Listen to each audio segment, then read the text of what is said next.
Welcome to the Ty and Rye the Finance Guys podcast, covering weekly investment news, important financial topics, and expert interviews. We want to help you become more knowledgeable about the financial world around you.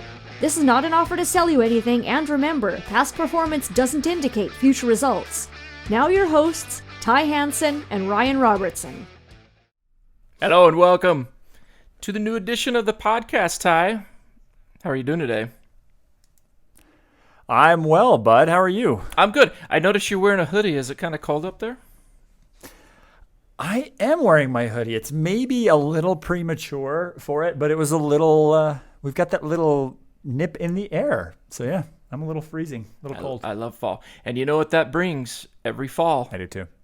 You know what it brings? College football? Well, that. And a little turbulence in the markets, Ty. Winter? Well, ooh, that is true. That is true. September and October, historically weird months. We do get a few bumps in the road. Yeah, and selfish plug for the Market Mini. Go check out our Market Mini, which drops every Monday. We do talk about that. We talk a lot about that. So. And this week's will be even more interesting. November, September, October, it's kind of stupid. Yeah. I hope so. Because it's been a gut punch this week, to say the least. So what we're going to be doing today, we got some interesting political news. Yeah, it's political. Yeah, it's in that there are politics involved here, and it's going to move us into a discussion about self-directed IRAs, which we've had a few podcasts about. And today is about, well, we're going to start off. There's a new infrastructure bill in Congress. A lot of us have heard about it. I think it's $3.5 trillion infrastructure bill. 3.5 trillion, trillion. Trillion. $3.5 trillion. And there is some really important parts of that. Not approved, obviously not signed into law yet, but it's being discussed about IRAs and how that may work with self-directed IRAs. So we're going to talk about that. And that's going to move us also into kind of some philosophical points about self-directed IRAs. Why this bill would be important to not be put into effect. And how do we utilize it better? Right. Does that sound right? Does that sound good, Ty? It will help us create what I would call... Yeah. No, it does. I think it's great. It sounds great. Yeah. It'll help us, though. I think it'll help us create what I want to call the perfect portfolio. Wow. Yeah. Yep. It's gonna really crescendo at the perfect portfolio. We're gonna build up to that. I do like that. Yes, exactly. Yeah. Exactly. So infrastructure bill. Let's dive into it. Nobody likes to read legislation because it is the most boring thing in the world. Because obviously you're talking about attorneys writing this stuff up, which, let's be honest. Yeah. Attorneys aren't the most exciting writers in the world. I will have to write boring stuff. Yes, and I will say my wife just passed the bar literally this week, so congrats to her. But I still say there is not. Well, I can't say that anymore. There isn't. I don't like attorneys. There's not an attorney out there that I like. So sorry. Hey, they just make that language terrible. Look, and it's not gnarly. personal. It's not personal. Not personal. Yeah. I have a good buddy who's an attorney. They I just tell him make that. their lives hell. I tell him that every time. I'm like, you're in the worst profession, dude. Just so you know. Oh, seriously. And to all of our attorney friends that are listening, we still like you. Don't worry. We do. We love you as a human being, but we don't like your profession. So obviously, we're joking here, people. We are like joking. Attorneys. Hey, I will say something though really fast. Please do. We're not coming at this discussion about the infrastructure bill from a Republican slant. Well, I mean, I tend to be a little bit more Republican with my economic views. Yeah. But we really do want to stress that this isn't a political discussion, right? Because, in fact, hopefully we'll dive into some of the pros and cons from both sides of the table. But I don't care. I don't care if you're Republican or Democrat. I try to be as politically agnostic as I can in investing.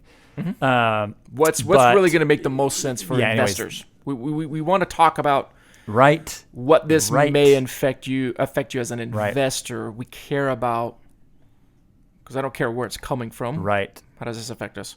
So why don't we do this? Right. You know the bill much better than I do. Why don't you read it verbatim to everybody? If everybody's got 2 hours, we'll read it verbatim. I think it's like 800 pages. Yeah. Well, you know what? Scratch that. Let's just have you give us the bullet points of what's important. Don't read it. Well, okay. So what I really want to dive into are just a few sections that deal with the IRA. That's a great idea, Ty. Yeah, you and I. Now, there's a lot of this infrastructure bill. I mean, there's a lot of good pieces to this that I like. And to be frank, I know a lot of people get frustrated with Biden, and people lean one way or another politically. He's actually got some. I think he's got good people around him, financially speaking, and I do think that a lot of the tax proposals that are out there outside of this infrastructure bill, they really are targeted at a much higher tax bracket, a much higher net worth, which, again, there's a whole debate there. But at the end of the day, it's like, I've seen other Democratic presidents that push really hard, and it even drops down into that kind of, middle class quite a bit. And so far, at least in from some of the stuff I've seen, Biden hasn't been overreaching that way, which I like. But within the infrastructure bill, and again, so there's a lot of good pieces to it. There is a big push for, like helping immigrants and, people transitioning, into U.S. citizenship. There's things like that, right? But one of the pieces that is problematic, has me a little bit apprehensive, is they want to change some of the abilities within the self-directed IRA. Yeah. And the key point is that it will disallow a self-directed IRA, and whether or not that bleeds over into a 401k, I don't know. Like, that's not super clear yet. And there's a lot of, obviously, clarity that will be forthcoming down the road, depending on how this is passed. Well, and so the thing is, to where we're talking about, it's a spending bill. That's its main objective. So they have to figure out, good point. Great point. How are we going to pay for it? So that's where what you're talking about is coming into play. Right. It's not the spending side of it. It's not like, how are we going to pay for what we're going to spend? So how do we pay for it? Exactly.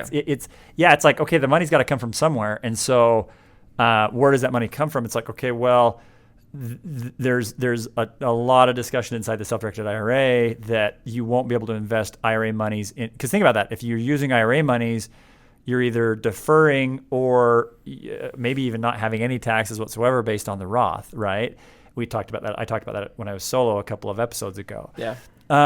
So that's the idea, is that some of these tax changes, are a way that they're going to try and funnel more money into, the spending part of the bill. So yeah, you're exactly right. Really good point. So really what it'll do is it will eliminate the capacity for somebody within their IRA to buy into private placements, maybe even real estate. Now, again, this is fluid. I've read a bunch on it, but there's still even stuff that I'm not 100% clear on, because it's pretty deep and there's a lot of moving pieces. Again, attorneys are writing it. Yeah, so, that's what I'm saying. At its base level, there's going to be proposed changes to what you are able to do within your IRA account, which, again, is going to limit. The other thing I don't like, too, is that they're going to require, if you have those investments, you have to have them liquidated within, I don't know if it's the end of 2023 or the end of 2022, early 2023. Basically, within about a 12 to 24-month window, you have to have those things liquidated and money's pulled out, which you may be in an investment that's private that you are locked up for the next 5 years, and that's going to force taxation. And I hate anything that forces taxation, because to me it's like, that stifles investing, in my opinion. And investing is a big part of how our economy grows. It really is. Yeah.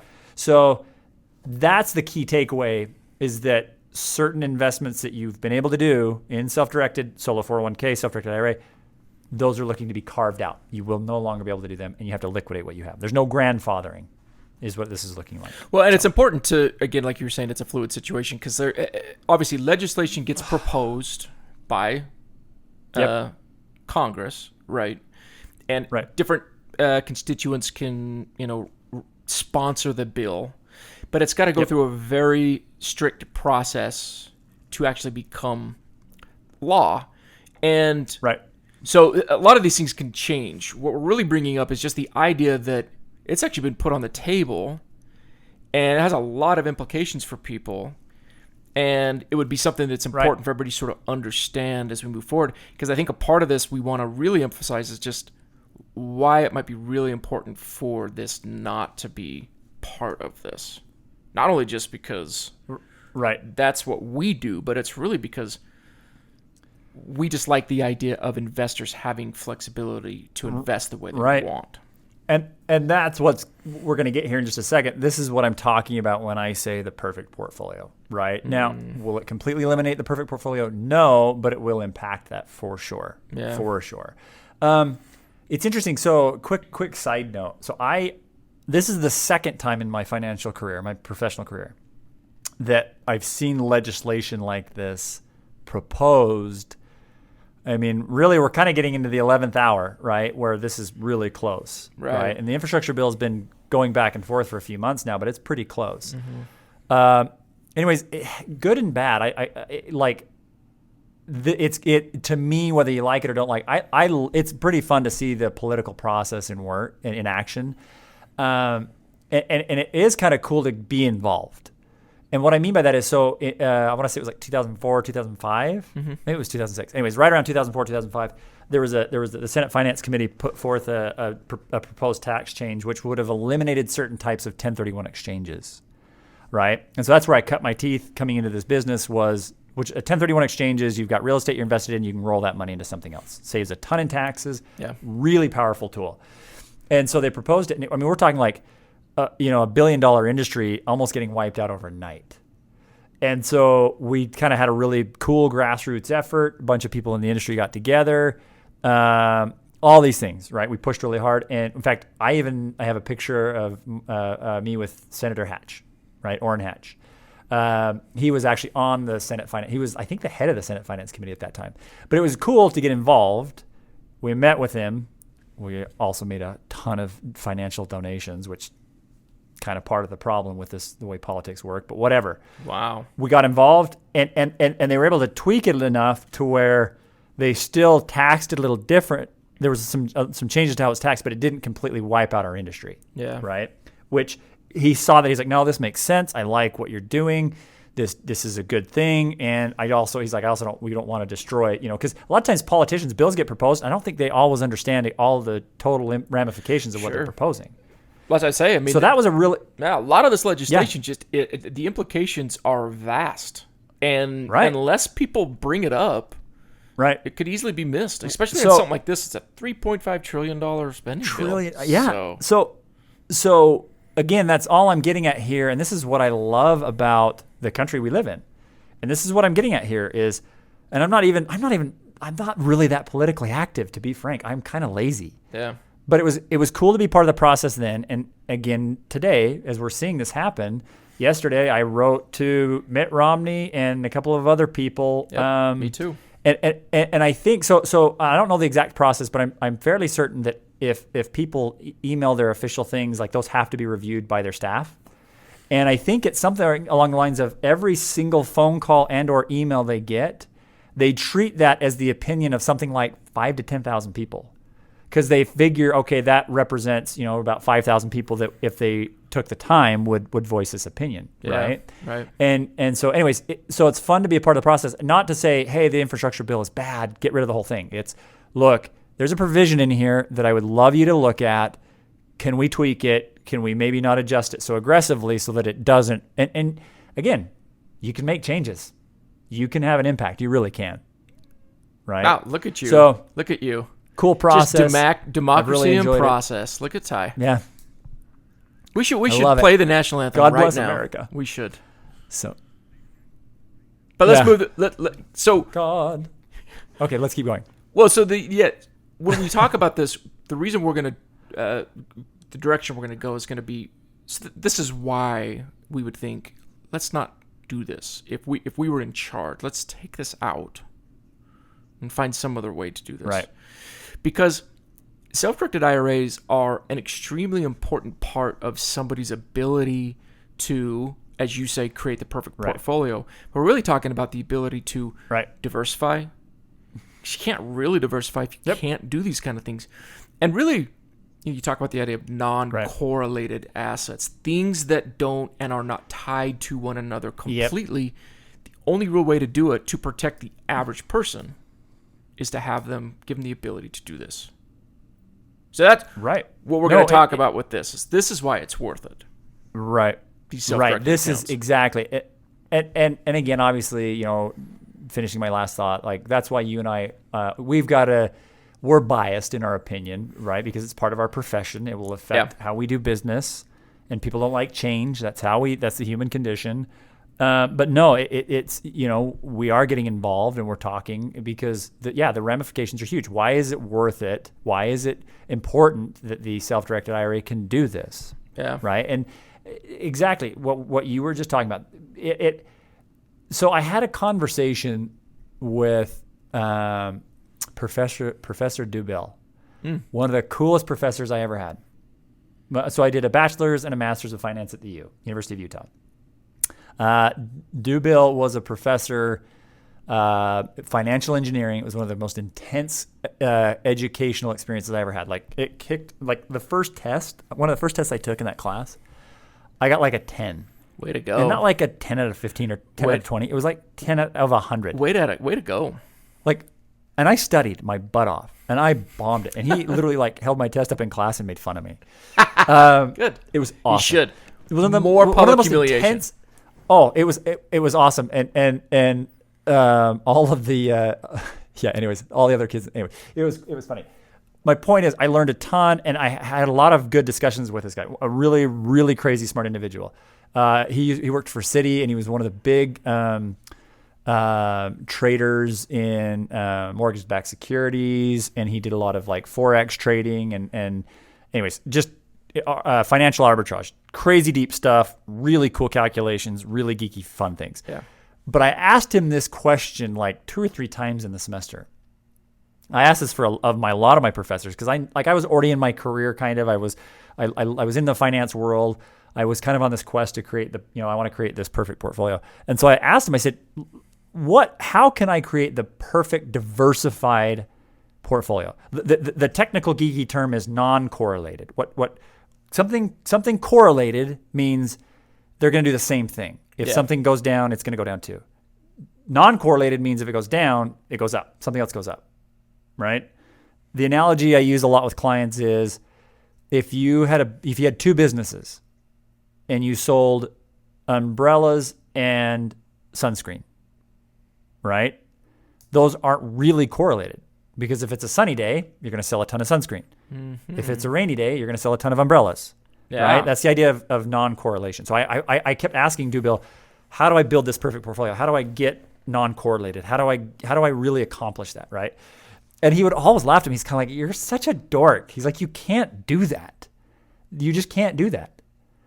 And to an extent, he's right. To an extent, there's just like, and that's, if anything, 2008, 2009 taught us that, right? If you have one major part of the economy go down, it's going to really impact everything. But I still believe in this quest for the perfect portfolio. And this is where the self-directed IRA, and coming back to the infrastructure bill, this is why this is important, is what really truly is diversified is not, so what it is, sorry, let me stop. What it is it's really truly having something that will systematically work in your portfolio in a totally different manner than something else you're invested in. Yeah. Okay. So again, umbrellas and sunscreen. If it's raining, I'm going to go out and I'm going to sell my umbrellas. If it's sunny, I'm going to sell my sunscreen. Which, if those are private companies, you could really use your self-directed IRA to invest in them. Yeah, there you go. Well, maybe that might be taken away with legislation. So sorry, you can't do that anymore. No. Right. So think about that inside just with regular stocks. So Ryan, what would you tell me? How would I be diversified with different stock holdings that I have? Oh well, You would certainly want to do different sectors of the economy, and you would certainly want to do different companies within that. And you would want like give me an example. What are two different market sectors? Well, off the top of your head, let's say financial, so banks. Okay. And let's say healthcare. Perfect. Exactly. Great example. If I bought one healthcare stock and one finance stock, right? Mm-hmm. They're going to have some differences, right? Or even maybe like real estate. Like you can buy a real estate stock, a REIT stock, or you could buy telecom, or you can buy industrials, right? There's all kinds of different sectors, and you're right. So that's diversification. What's within the world of, say, like the Fidelity world, the Robinhood world, the world people are used to investing their dollars. Besides stock, what's another thing I can add to my portfolio that's going to give me diversification? Well, bonds could do that. Bingo. Bonds. Or precious metals could do that. Even better. Love it. Or lumber. Go ahead. Yeah, you can go to Home Depot and buy lumber and keep it in your garage and then sell it 6 months later. Yep. This is where I think Professor Dubill was kind of what he was getting at when he was kind of making fun of me is, man, that really impacted my life, him making fun of me. Is that where your nickname 10% came from? 10% Hanson, 10% Ty. 10% Ty, is that where it came from? What's isn't Tom Brady's nickname TB12 or whatever? Yes. What's his nickname? 10% Ty. Mine's 10% Ty. What's up, old 10% Ty? So the that was really funny.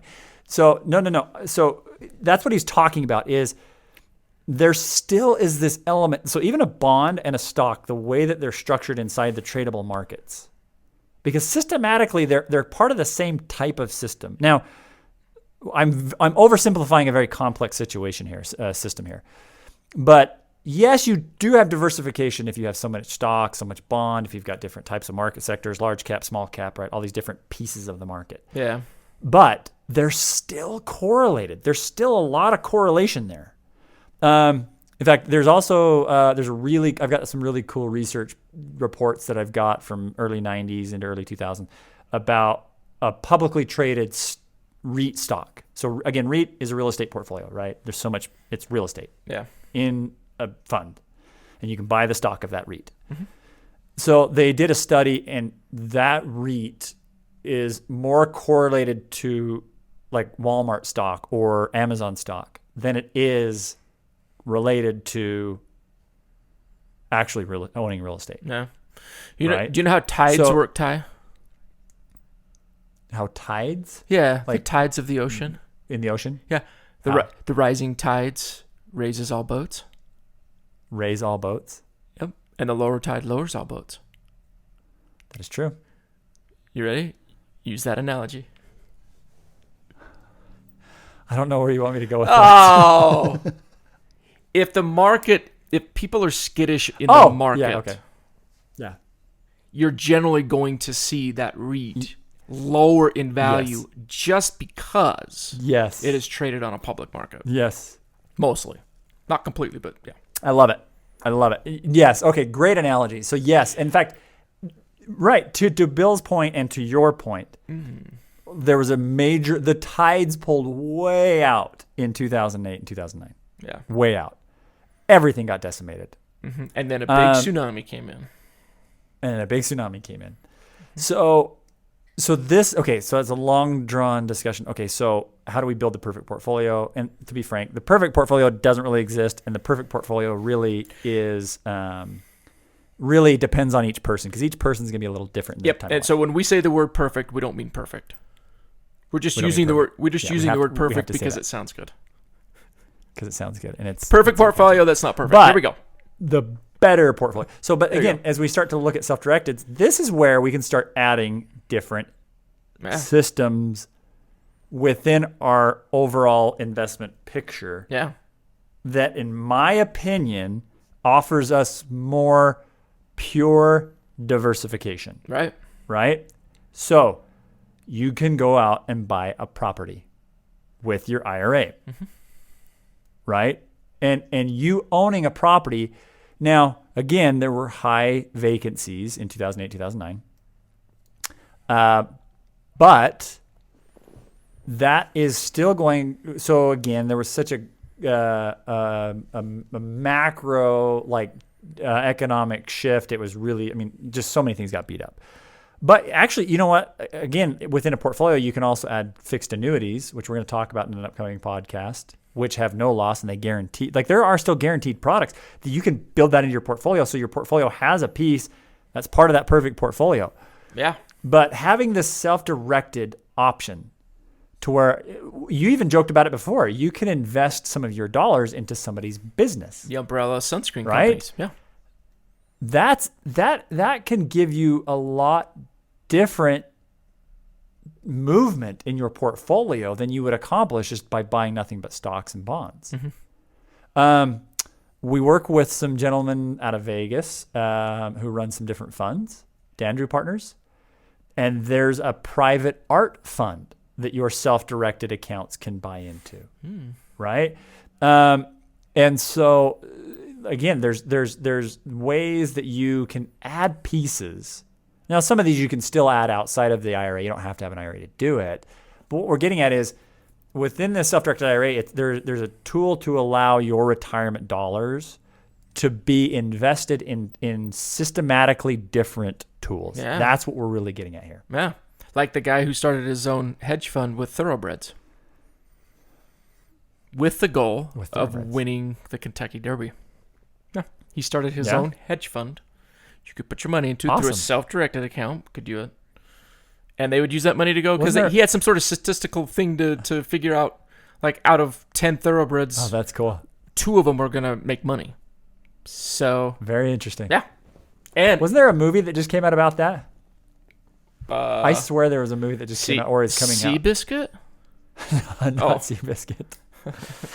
I swear I saw. Anyways, sorry. Go ahead. Yeah, but one of the horses won the Kentucky Derby, and all the investors in that fund made a ton of money.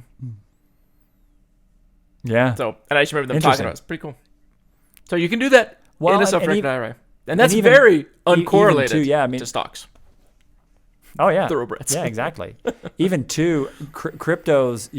Cryptos are and self-directing IRA monies into cryptos is evolving too, and that's what I'm saying. So, there are other pieces that you can use, tax liens, private and personal notes. Think about that.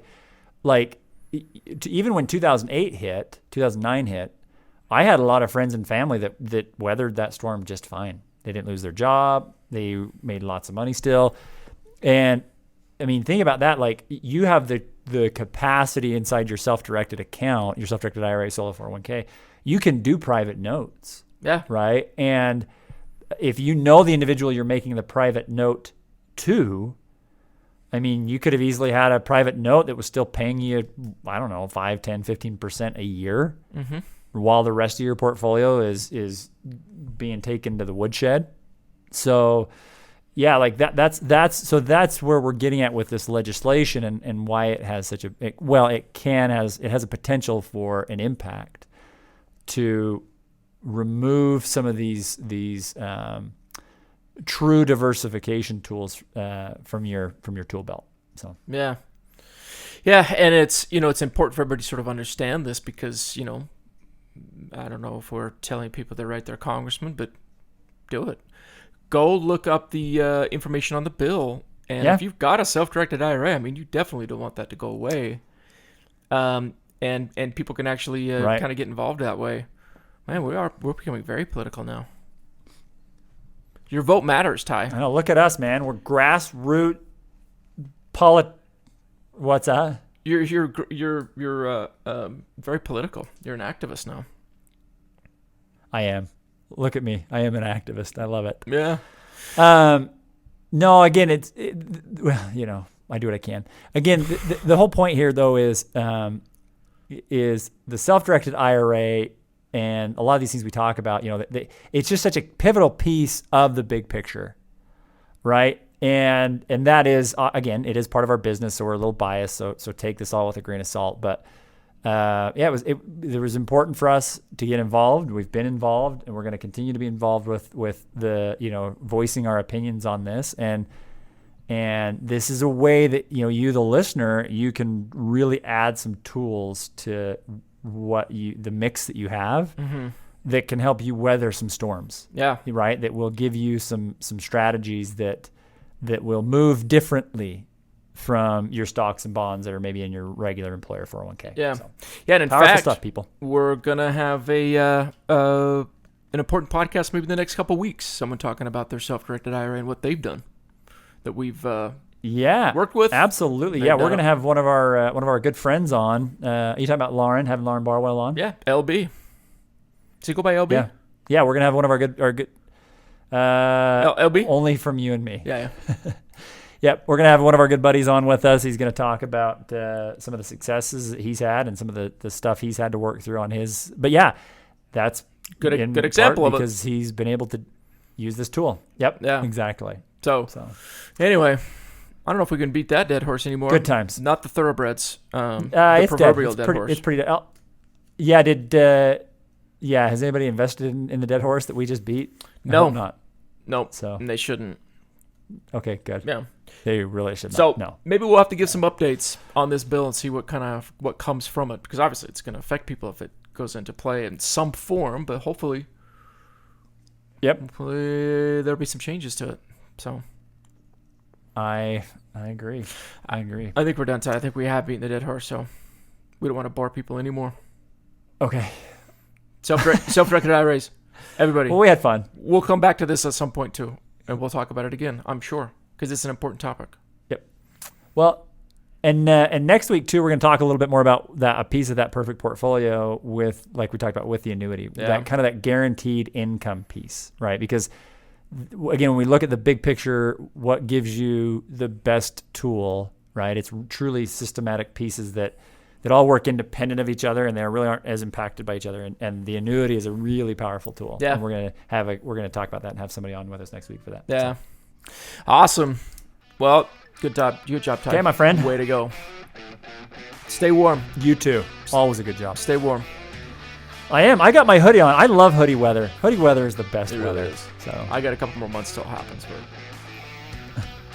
Yeah, you that's true. You are in St. George, where it's a lot nicer, a lot warmer. Yeah. This is like the perfect time of year for you, man. So it's getting there. All right. Thanks, my brother. We'll talk to you and everybody else next week. All right, bud. See ya. Hey, thanks for listening to the Ty and Rye, the Finance Guys podcast today. If you like what you heard, go ahead and hit subscribe. That way you won't miss any future episodes. Also, follow us on Instagram, Twitter, Facebook, Ty and Rye Podcast. Also, check us out at myprosperteam.com. Thanks. We will see you next week.